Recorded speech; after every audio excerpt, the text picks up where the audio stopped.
'తప్పించుకు తిరుగువాడు ధన్యుడు సుమతి' అనే టైటిల్‌తో ఉన్న సినిమా 'ఆహాలో' స్ట్రీమ్ అవుతుంది. ఈ సినిమా ఎలా ఉందో ఈ వీడియోలో తెలుసుకుందాం. ఈ లోపల వీడియోని అయితే లైక్ చేసి ఛానల్‌ని సబ్స్క్రైబ్ చేసుకోకుండా చూస్తున్నట్టయితే సబ్స్క్రైబ్ కూడా చేసుకోండి.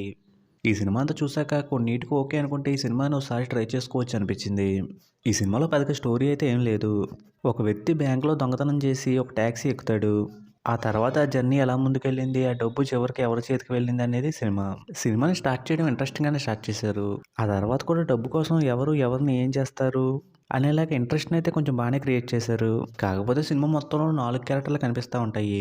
అందులో ప్రియదర్శి గారి సీన్స్ అయితే ఎందుకొస్తున్నాయి అనే విషయం లాస్ట్ వరకు అర్థం కాదు. ఇంక మిగిలిన ముగ్గురు మాత్రం ఒకే చోట ఉండి డబ్బు నాది నాది అనుకుంటా ఉంటారు. ఇంక మిగిలిన ముగ్గురు మధ్య వచ్చే సీన్ స్టార్టింగ్‌లో బాగానే ఉన్నట్టున్నాయి. కాకపోతే సినిమా ముందుకు వెళ్ళే కొద్దీ ఆ క్యారెక్టర్లు ఎక్స్టెండ్ అవ్వడమో, కథ ఎక్స్టెండ్ అవ్వడం లాంటిదో జరుగుతదేమో అనుకున్నాను కానీ అలాంటిది ఏం జరగలేదు. ఇంకా 3 క్యారెక్టర్లు ఒక క్యారెక్టర్ నుంచి ఒక క్యారెక్టర్ తప్పించుకున్నా చాలా ఈజీగా మళ్ళీ కనిపించిపోతూ ఉంటారు. అది చూసినప్పుడు నాకైతే ఆ డైరెక్టర్ గారు క్రియేట్ చేసిన వరల్డ్‌లో 3 క్యారెక్టర్లే ఉన్నాయి కాబట్టి ఎటు వెళ్ళినా వాళ్ళకి వాళ్ళే కనిపిస్తున్నారా అనిపించింది. కానీ సినిమా లెంత్ తక్కువే ఉంది కాబట్టి ఆ ఫీల్ అయితే ఎక్కువ రాకుండానే సినిమా అయిపోయింది.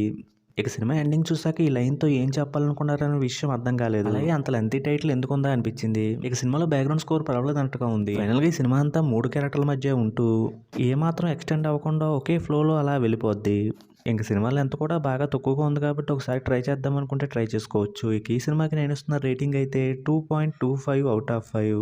ఇక వీడియోని క్లోజ్ చేసే ముందు వీడియోని లైక్ చేసి ఛానల్‌ని సబ్స్క్రైబ్ చేసుకోకుండా చూస్తున్నట్టయితే సబ్స్క్రైబ్ కూడా చేసుకోండి. కానీ సినిమా లెంత్ తక్కువే ఉంది కాబట్టి